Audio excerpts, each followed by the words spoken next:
Hey everyone, Wade Franson back from Hawaii and vacation, fresh and with a quickly receding tan, to have a sneak peek recording with our upcoming guest for episode 124, airing on January 20th. His name is Mark Silk, and he has been active for decades at the intersection of religion, politics, society, and he's Jewish by background, and he has opinions and perspectives that are important and valuable in this day and age where it seems we have a culture war on every imaginable topic. You can barely bring up anything in conversation that somebody doesn't turn into a political item.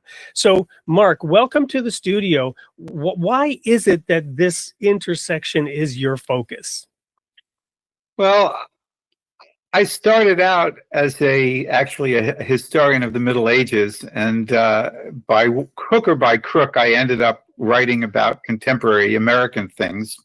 And I found that I was very interested in how religion seemed to be becoming more important in American public life, really at the end of the 1970s and the early 1980s. I began working on that question and really sort of applying my background in sort of the history of religion in the West to the American scene at the point at which we were starting to see really the rise of the religious right.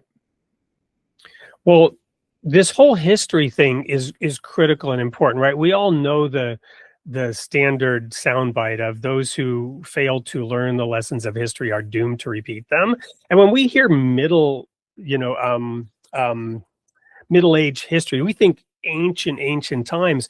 But as a Jewish person, that's just an inflection point in the history of the Jewish people, right? That was a time when suddenly Christianity was reaching a point of challenge, right? So how does that depth of history, both on the Jewish side and the sort of Christian side in the Middle Ages, how does that inform your view of today? And are we making the same mistakes today? Well, you know, if we were having this conversation a few years ago, I would say we have overcome mistakes.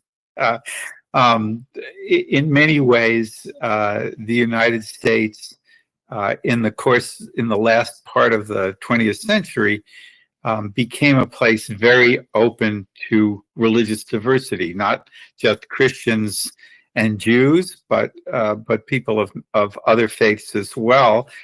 In the wake of immigration to this country from places like India and so on, you have a variety of faiths that really Americans have accepted. I think we've seen some pulling back from that kind of openness in recent years, and so in that sense, I suppose you could say that some of the ways in which in the Middle Ages, really in the High Middle Ages and later, hostility to those of other faiths became more pronounced as medieval society became sort of more organized and militarized in a coherent way. Well, and we didn't even talk about Mark's credentials, which are substantial, but tune in on the January 20th show. And we'll dive deep into this topic, and we will explore whether or not we're moving 2 steps forward, 1 step back, or whether there's something more ominous on the horizon, and we see the unfolding of 1984 in Brave New World, books that I was required to read when I was in high school. I don't know about today's youth, but you're not going to want to miss the show with Mark Silk on January 20th, 8 p.m. Central Time on Created in the Image of God. We'll see you there.